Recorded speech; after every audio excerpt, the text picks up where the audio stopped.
sommaire de cette édition, les partisans du président congolais Félix Tshisekedi marquent des points à l'Assemblée nationale dans leur bras de fer pour renverser la majorité parlementaire sortante.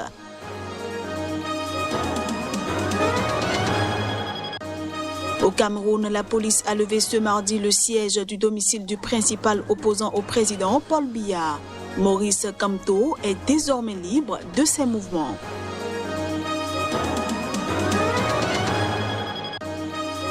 Et puis un tribunal sénégalais a condamné à 2 ans de prison dont 1 mois ferme 3 pères de famille qui avaient fait embarquer leur fils dans une pirogue en partance pour l'Europe, dont l'un est mort en mer.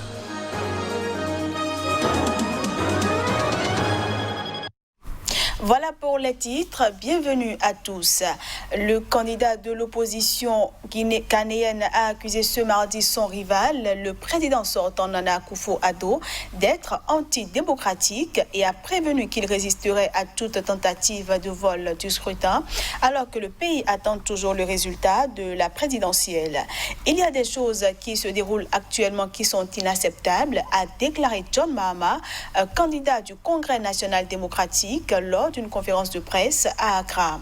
Nana Akufo-Addo continue à faire preuve d'une attitude très antidémocratique, a-t-il ajouté, alors que la rumeur selon laquelle il avait concédé la victoire circulait sur les réseaux sociaux.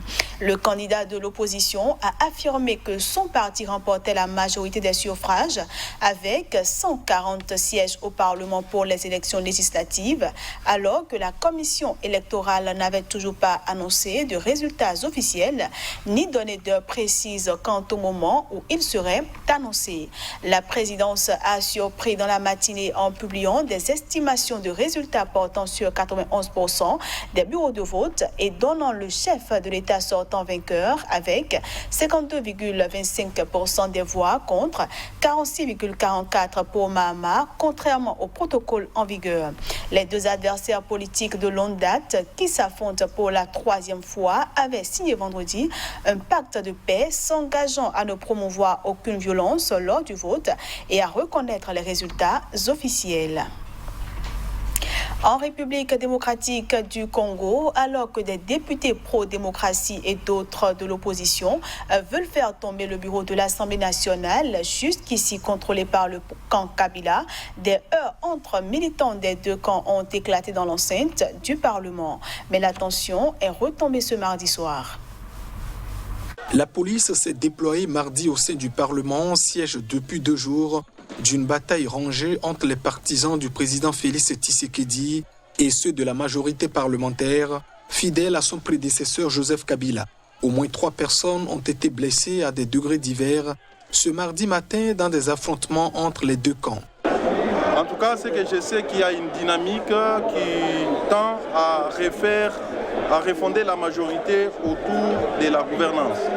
Mais nous avons été surpris, quelques heures après, qu'une plénière convoquée, nous ne savons pas personne, qui se tient, où on désigne les députés les plus âgés et 2 députés les moins âgés pour pouvoir conduire les plénières de l'Assemblée nationale. C'est donc un coup d'État parlementaire que nous venons de vivre. Faisons appel à la communauté nationale et internationale pour qu'il constate qu'une nouvelle dictature s'installe dans notre pays, plus féroce que celle de Maréchal Mobutu, et qu'il faille qu'on agisse, parce que sinon le Congo va à la dérive. Plus grand pays d'Afrique subsaharienne, la République démocratique du Congo s'enfonce dans une crise au sommet de l'État depuis que le président Tshisekedi a annoncé dimanche la fin de la coalition au pouvoir qu'il formait avec la majorité parlementaire pro-Kabila du Front commun pour le Congo FCC. Le chef de l'État a affirmé qu'il allait désigner une personnalité, un informateur, pour identifier une nouvelle majorité et qu'il se réservait le droit de dissoudre la Chambre basse s'il ne la trouvait pas. Le FCC, rassemblement des partis pro-Kabila, a dénoncé une violation de la Constitution, revendiquant une majorité de 338 députés sur 500 à l'issue des élections de décembre 2018. Le FCC a demandé à son autorité morale, Joseph Kabila, de livrer sa part de vérité sur cette nouvelle crise qui menace la stabilité du géant d'Afrique, déjà paralysé par d'interminables conflits armés à l'Est et sa corruption endémique. Au Cameroun, les policiers qui encerclaient depuis 2 mois et demi le domicile de Maurice Kamto, le principal opposant au président camerounais Paul Biya, de facto assigné à résidence, ont levé leur dispositif. C'est ce qu'ont annoncé ce mardi son avocat et son parti.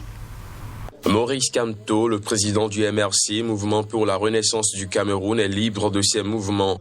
Le gouvernement a décidé mardi de lever le blocus autour de sa résidence, quelques jours après la tenue des élections régionales contestées par l'opposant il y a un peu plus de 2 mois. Ces élections régionales se sont finalement tenues le 6 décembre dernier, sans incident majeur selon le gouvernement. Le pouvoir, qui a décidé de desserrer l'étau autour de son principal opposant, accuse le MRC et Maurice Kamto d'avoir tenté d'organiser un mouvement insurrectionnel. Les procédures judiciaires engagées contre les meneurs et les organisateurs de ce mouvement se poursuivront, peut-on lire dans le communiqué du gouvernement rendu public mardi. Ils étaient en permanence, une vingtaine et souvent un peu plus, qui se relayaient jour et nuit depuis plus de 2 mois pour empêcher Maurice Kamto de se mouvoir hors de sa maison. Ainsi assigné à résidence, de fait, toutes les visites à l'opposant étaient filtrées et la plupart interdites.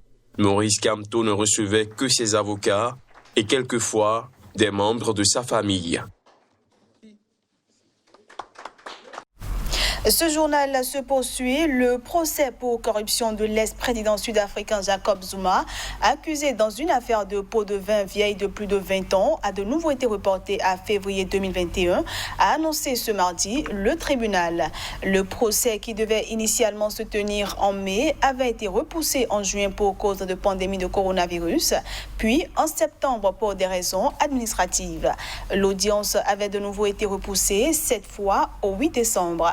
À la tête du pays de 2009 à 2018, Jacob Zuma est accusé d'avoir touché 4 millions de rands, soit environ 200 000 € au cours actuel de commission de la société française Thales, en marge d'un énorme contrat d'armement attribué en 1999.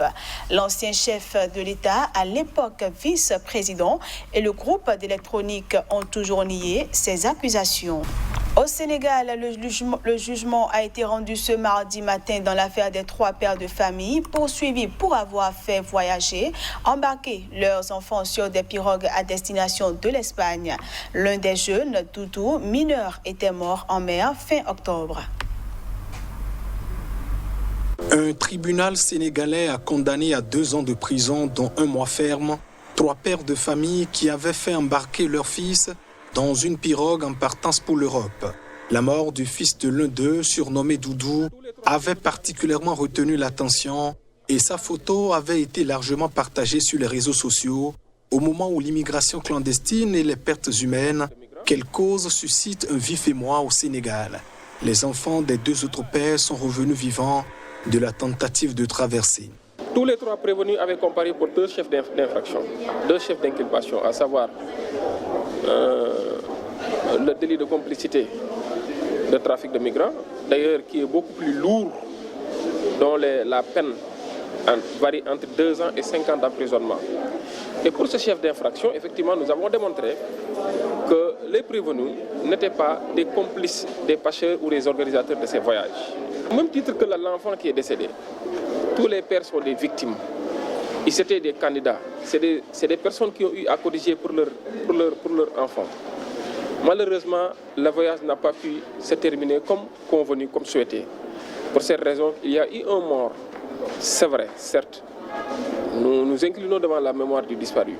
Mais je vais rendre compte à mes mandats, c'est-à-dire aux prévenus qui ont été condamnés, pour voir est-ce qu'effectivement ils me donnent toujours mandat d'interjeter appel pour que l'affaire de mise en danger soit encore évoquée devant une juridiction supérieure, devant une cour, pour encore présenter leurs moyens de défense tendant à être innocentés sur toute la ligne. Les 3 prévenus, tous des pêcheurs, étaient incarcérés depuis leur arrestation début novembre à Mbour, une des plus importantes zones de pêche au Sénégal. Et puis en Tunisie, des milliers de médecins, d'infirmiers et d'employés de la santé publique en grève depuis lundi ont manifesté ce mardi pour exprimer leur colère face aux infrastructures défaillantes dans ce secteur en difficulté depuis des années. Reportage. Ces mouvements contre les carences de la classe politique, notamment le gouvernement, le manque d'infrastructures font suite à la mort d'un médecin de 27 ans, engouffré dans un ascenseur de l'hôpital de Gendouba, dans le nord-ouest de la Tunisie, dont la porte s'était ouverte malgré l'absence de cabine à l'étage. L'appareil était resté en service malgré une défaillance signalée depuis plusieurs années dans un hôpital visité ces derniers mois par 2 ministres. Certains en blouse blanche, d'autres enveloppés du drapeau tunisien et brandissant des portraits de Badreddine, les manifestants ont réclamé le limogeage du ministre de la Santé, Fawzi Mehdi. Une bonne partie d'entre eux ne portaient pas de masque de protection anti-coronavirus. Longtemps considéré comme un secteur stratégique, la santé publique est délaissée depuis une vingtaine d'années au profit du privé et souffre de problèmes de gestion et de corruption. Les structures de santé sont inégalement réparties dans le pays. Ainsi, 13 des 24 gouvernorats ont moins d'un lit de réanimation pour 100 000 habitants, selon une thèse récente illustrant la marginalisation des régions du Sud et du Centre. La situation est d'autant plus difficile avec la pandémie de coronavirus.